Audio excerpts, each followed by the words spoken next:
Je l'ai dit à la radiologue, je lui ai dit « Ok, ça va aller, j'ai un cancer, je vais guérir, je vais trouver mon chemin et ça va bien se passer ». Ça peut paraître étonnant, mais j'étais vraiment très sereine et j'avais confiance en fait, vraiment.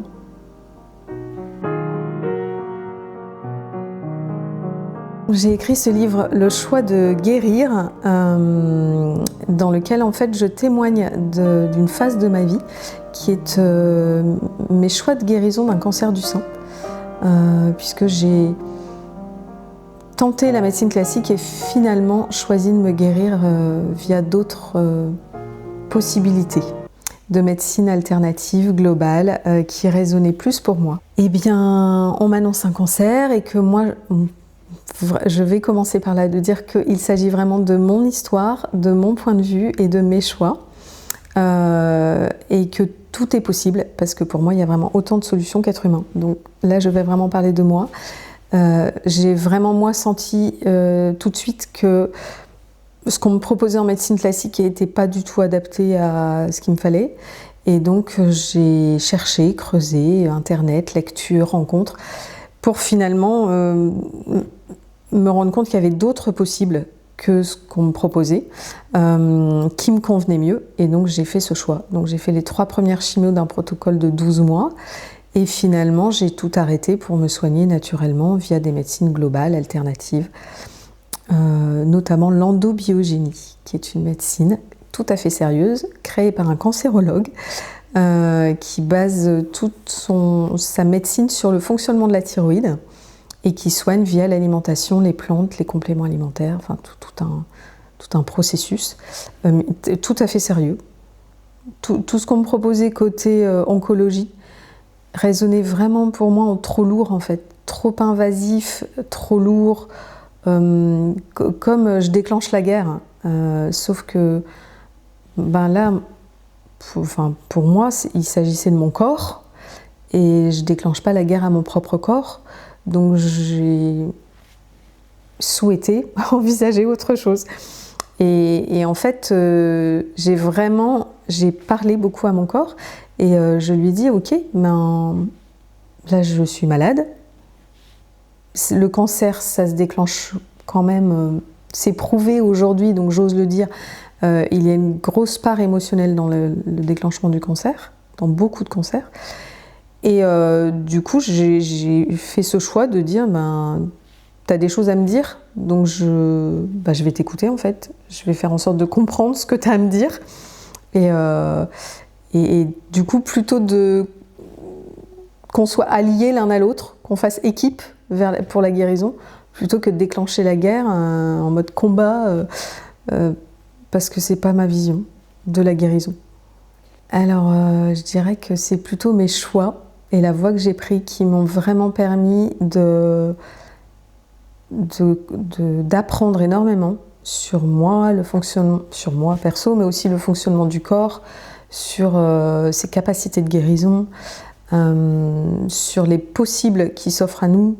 Ça m'a ouvert beaucoup de portes en fait, et ça m'a permis de me rencontrer finalement. Et ça, c'est quand même vachement chouette. Et celui que je portais déjà à l'époque, il y a 5 ans, à savoir que pour moi, elle a quelque chose à nous dire. Bien sûr, je ne parle pas d'un rhume, mais quand on a une maladie qui est présente, récurrente, qui peut être fatale, vraiment pour moi, le corps a quelque chose à dire.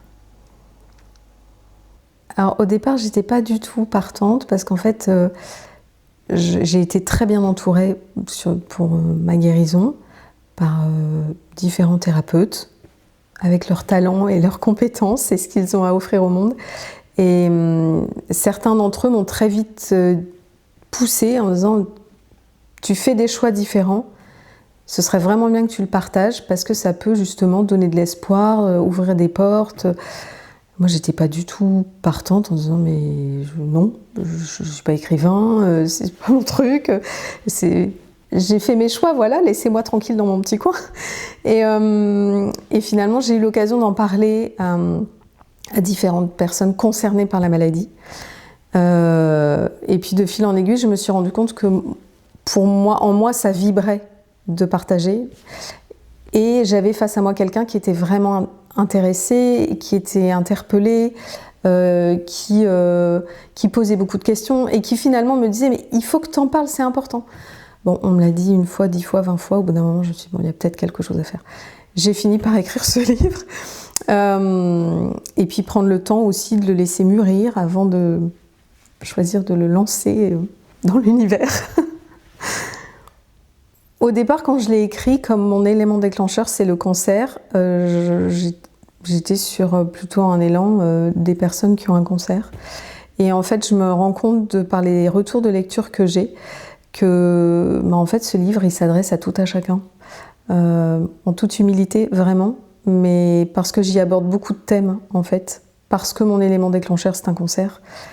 Mais finalement, ma guérison va au-delà de ça. Et j'aborde vraiment beaucoup de sujets dans mon livre qui s'adressent à des personnes qui l'ont lu, que je ne connais pas, m'ont dit « mais en fait, moi, j'ai pas de cancer, je suis pas malade, mais votre livre, il m'a vraiment ouvert les yeux sur tel ou tel truc, ça m'a vraiment apporté tel outil. » J'ai trouvé ça génial, en fait. Mais merci, la vie. Moi, mon élan de vie aujourd'hui, c'est vraiment d'écouter. Écoute ton corps, écoute ton esprit, écoute ce qu'il y a au fond de toi. Parce qu'en fait, il y a vraiment un adage qui dit « le corps sait ». C'est pas moi qui l'ai inventé, hein. Il y a bien longtemps qu'on dit ça. Des médecines ancestrales le disent, les grands sages le disent. Et je le crois profondément maintenant. J'ai vraiment foi en ça. Pour moi, le corps sait. Et aller à sa rencontre, ça paraît aujourd'hui dans nos sociétés complètement fou, dingue, difficile, compliqué. Eh ben, en fait, pas. C'est vraiment pas. Si on a l'élan de se dire, ok, à un moment, qui suis-je, sans forcément se dire des trucs compliqués, quelle est ma mission, machin, mais qu'est-ce que j'ai au fond de moi, en fait? Qu'est-ce qui est important pour moi? Ben, finalement, c'est pas si compliqué. Moi, il y a des petites choses, des petits outils que j'aime beaucoup et qui m'ont vraiment accompagnée. C'est la gratitude et l'émerveillement. Je pense que si au quotidien, on met ne serait-ce que des petites poudres de perlimpinpin de gratitude et d'émerveillement, déjà ça change quelque chose. Ça change quelque chose dans la perception qu'on a de la vie et du quotidien, parce que ça permet d'y mettre de la couleur et ça permet de revenir un peu à un état de... Pour moi, l'émerveillement, c'est l'enfant. Et quand on grandit, l'enfant, il est plus trop là. Et sans redevenir des gamins, c'est pas le sujet, parce que oui, on a nos vies et nos responsabilités, mais ça n'empêche qu'on puisse quand même y mettre une dose d'émerveillement qui nous permet justement de revenir un peu à ce qui se passe là, dans le cœur.